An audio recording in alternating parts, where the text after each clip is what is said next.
Merci de nous regarder de partout. On est au cœur de la planète, à ce magazine d'environnement que vous aimez, qui passe chaque mercredi à pareille heure.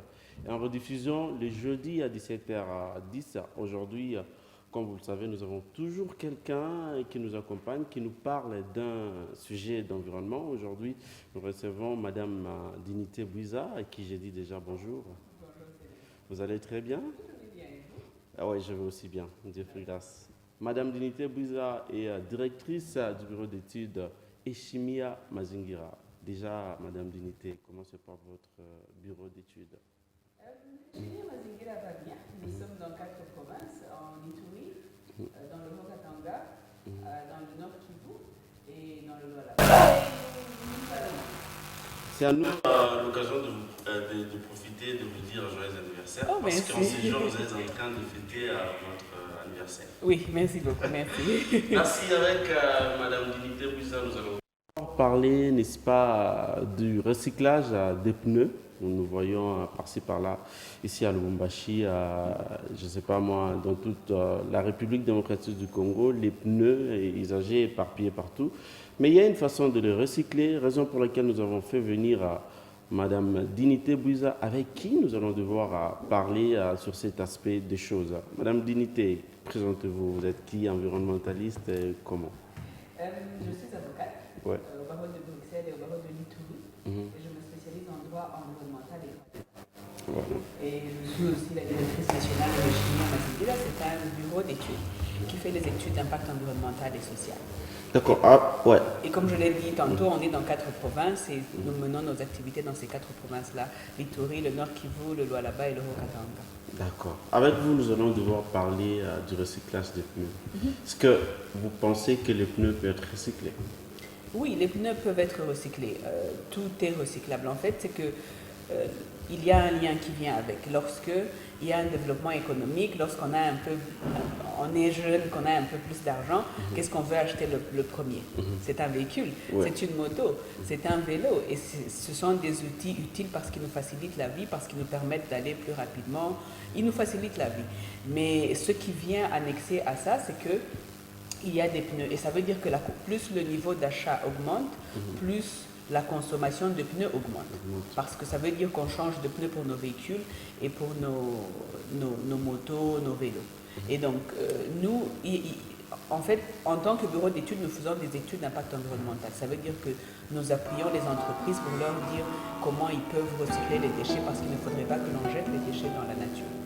Et cette initiative, c'est que nous nous sommes dit avant, pour installer une structure de recyclage, ça demande beaucoup d'argent.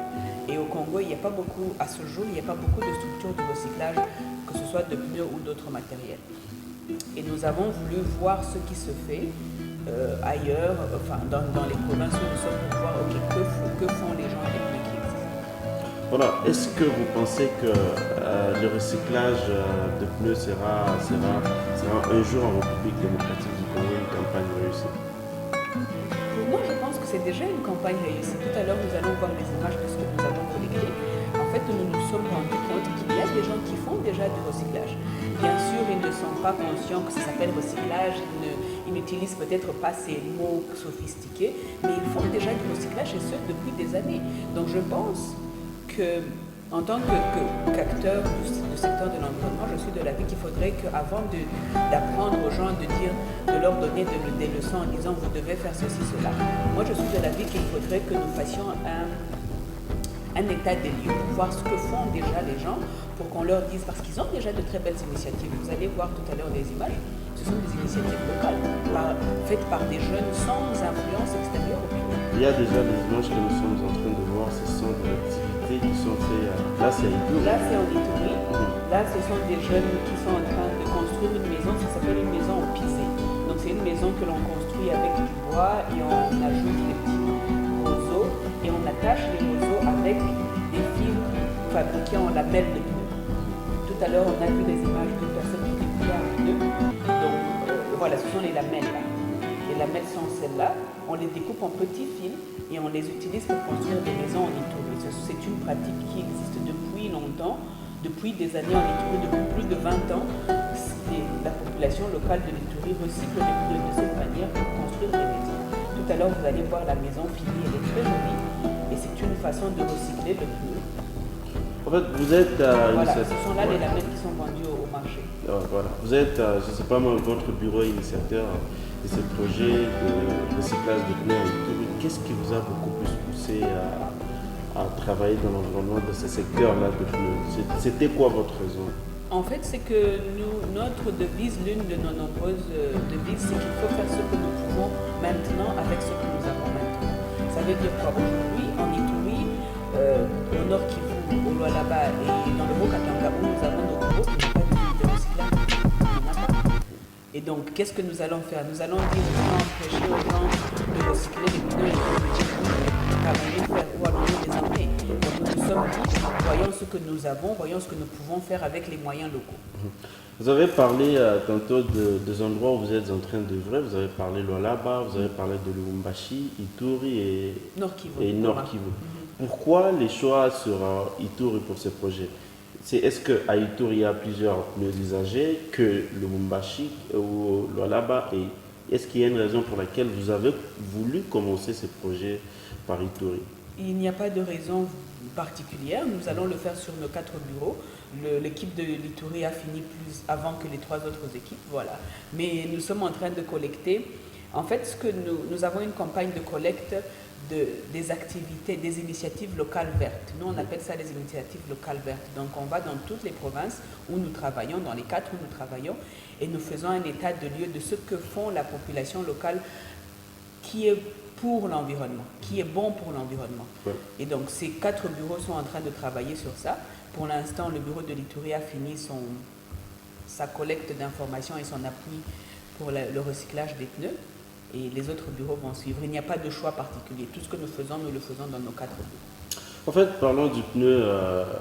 Vous recyclez les pneus, vous en fabriquez des sandales, vous en fabriquez, je ne sais pas moi, de la main. Est-ce que vous utilisez la matière du pneu en entièreté et le reste là, ça va être jeté dans la nature comme ça, c'est encore une pollution. En fait, c'est que le pneu qui est utilisé, il est utilisé à 4 ou 5 utilisations différentes. Alors la première couche, la couche interne qui est plus lisse, on l'utilise pour l'intérieur des chaussures. Tout à l'heure, vous allez voir sur les images, il y a des chaussures, des sandales de babouche faites en pneus, très jolies. La deuxième couche qui est un peu plus solide, on l'utilise pour les lamelles, les caoutchoucs pour l'amortissement des véhicules, des motos. Donc ce sont des lamelles que l'on utilise pour remplacer les lamelles originales des véhicules, des motos et des engins. Et puis ensuite, la troisième couche qui est un peu plus légère, c'est celle-là que vous voyez sur la moto. On l'utilise pour les lamelles de rattacher même à des camions, on voit des camions, des véhicules, des macalas. Si vous regardez les sacs de macalas, on a toujours des lamelles de donc en fin de compte, on se retrouve avec 90% du pneu utilisé. Ça dépend de la taille des pneus. Les gros pneus de truck, eux, laissent des petits déchets en termes qui ressemblent à des petits fils, des petits filaments mécaniques. Ceux-là sont malheureusement revenus dans la nature, mais c'est déjà une avancée parce que quand on ne veut pas, il n'y a pas d'activité qui n'a pas de pneu. Ouais, certainement. Voilà. Et comment est-ce que vous utilisez vos techniques pour, n'est-ce pas, récolter le tas de pneus? Est-ce que vous allez dans des entreprises qui ont des véhicules usagés, des pneus usagés, vous prenez, ou bien vous marchez le long des avenues pour récupérer les pneus, comme on en voit ici, les gens marchaient par-ci par-là, chercher des anciennes batteries. Comment vous avez fait pour En fait, normalement, la collecte de déchets est payante. Ce qui veut dire que nous devrions être payés pour collecter ces pneus. Nous avons commencé des échanges parce que parmi les services qui sont vendus dans notre entreprise, il y a la rédaction d'études d'impact environnemental, mais il y a aussi la formation et entre autres la gestion des déchets industriels. Les déchets industriels impliquent aussi des pneus parce que vous avez beaucoup d'entreprises ici qui ont beaucoup de véhicules. Donc quand ils changent les pneus, qu'est-ce qu'ils font de ces pneus? Nous avons quelques marchés collecter ces pneus, nous sommes payés pour collecter ces pneus, mais nous avons la responsabilité de gérer ces pneus. Et c'est comme ça que nous travaillons avec ces jeunes que vous avez sur le bureau pour fabriquer des fauteuils qu'on voit là sur la télévision. Les fauteuils, on utilise des lamelles de pneus amortis entre les pneus.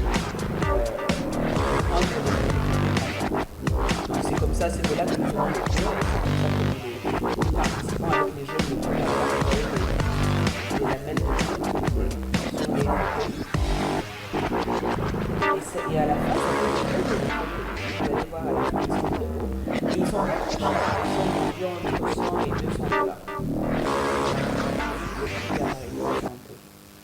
D'accord. Il y a une question qui me vient à l'esprit. Les pneus lui-même, en quoi il est nuisible à l'environnement s'il faut le recycler, les détruire et en fabriquer autre chose? Est-ce que les pneus lui-même, il est nuisible pour l'environnement?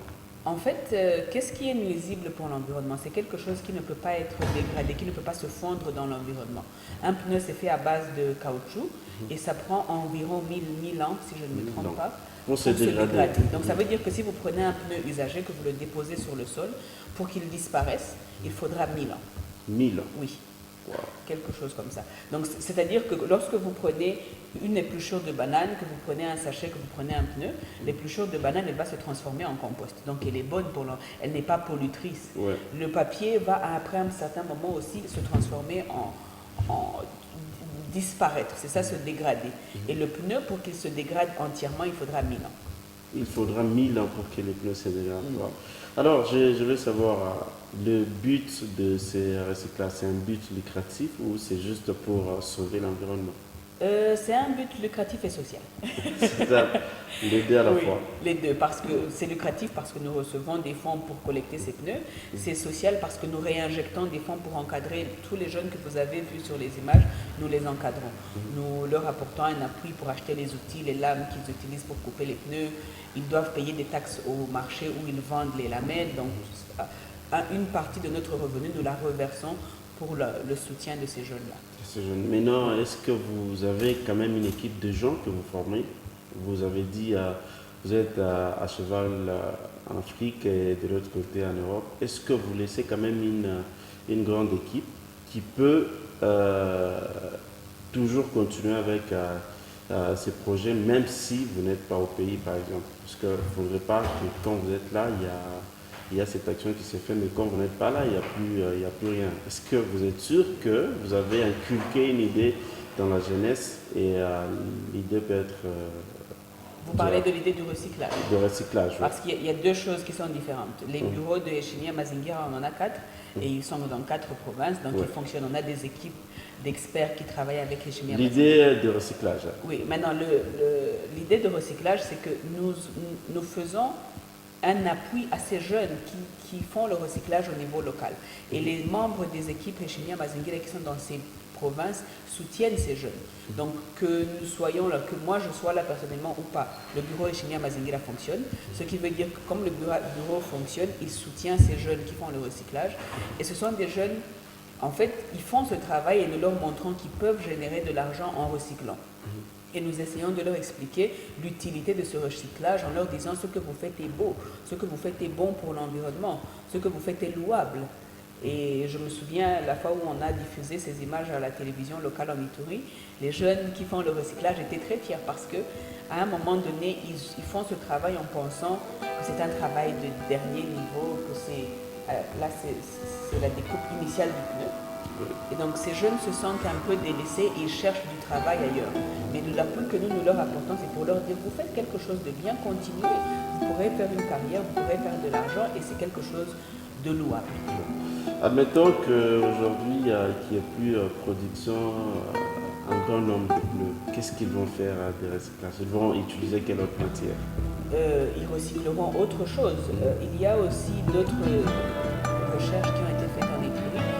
On a découvert qu'il n'y a pas seulement que les pneus, parce qu'il y a aussi des huiles moteurs, il y a aussi des sachets. Donc il y a beaucoup de matière à recycler parce que nous produisons beaucoup de déchets.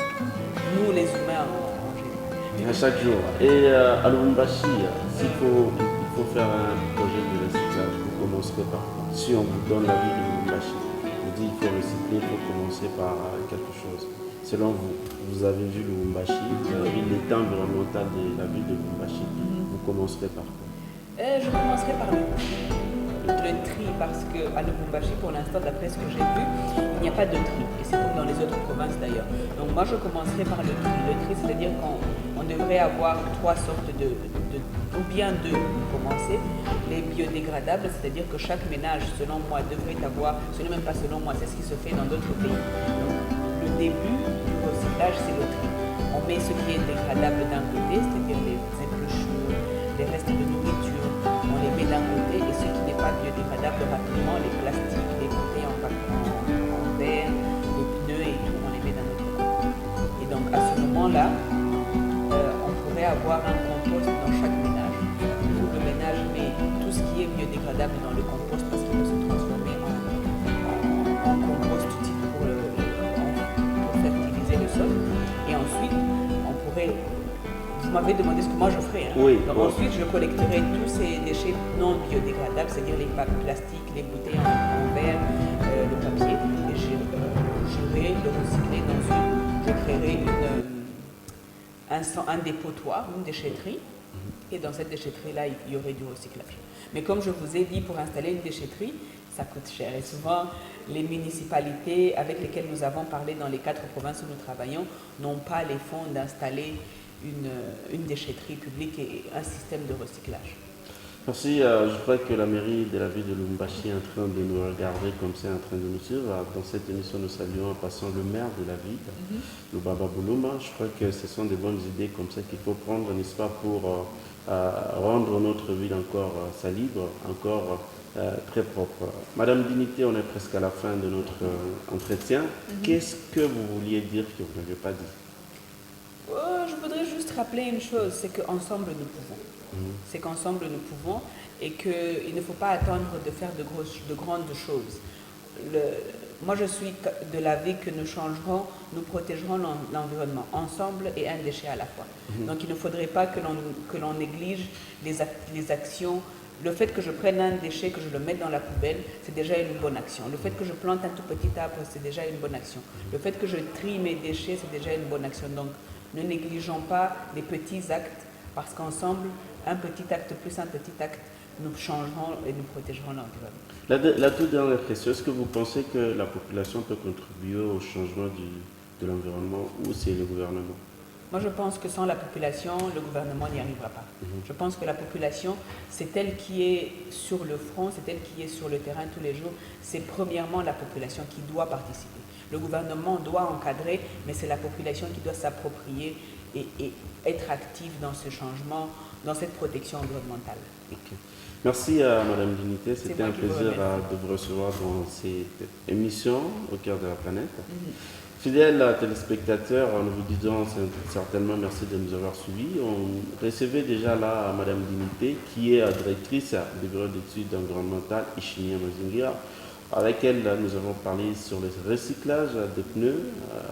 Principalement, nous avons parlé de Ituri, où elle est en train de recycler tous les pneus en fer à autre usage. Nous vous disons sincèrement merci de nous avoir suivis et nous comptons vous retrouver prochainement sur la même chaîne avec la même détermination. Bye.